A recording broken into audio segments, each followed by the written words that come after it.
Military Gun, God Save the Gun. Pitchfork gave it a 6.1 and said, with longer, slower songs about addiction and recovery, the hardcore band embraces its pop ambitions with mixed results.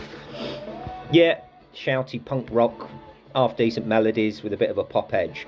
Fell into in between two camps for me on first impression. Not the energy of the Idols or the pop of Sum 41, and sort of did neither for me. Songs are all right, but not getting overexcited by any of them. Decent band, decent lead singer. Yeah, maybe the wrong side of polished production. You know, it doesn't feel real somehow. I listened to a New Jersey punk band who had about 600 listeners, Good Teal, and that had so much more energy and just felt so much more real. It feels like there's a record label pushing them away from what they want to be. Maybe, you know, not my sound rather than it being bad. Maybe I'm not American enough, but it's just not connecting. Sort of music I can pretty much guess what's going to happen next. I could drum for them if he didn't turn up, if he fell in, and I would pretty much get it right first time. There's no surprises, just the wrong side of predictable.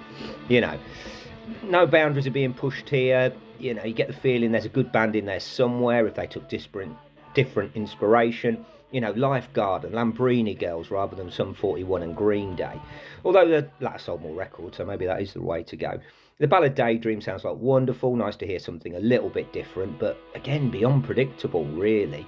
Maybe I'll Burn Down My Life Down as a bit of the Idols energy, and I like the Beach Boys harmony vocal in that. That was the best so far, and it was an 8 out of 10, but probably the only one on the album.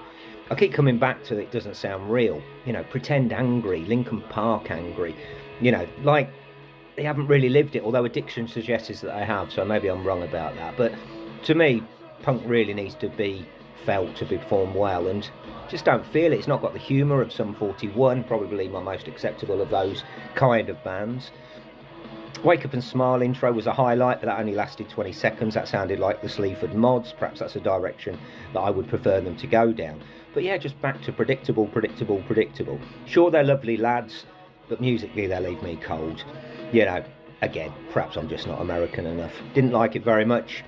4 out of 10. Please like and subscribe.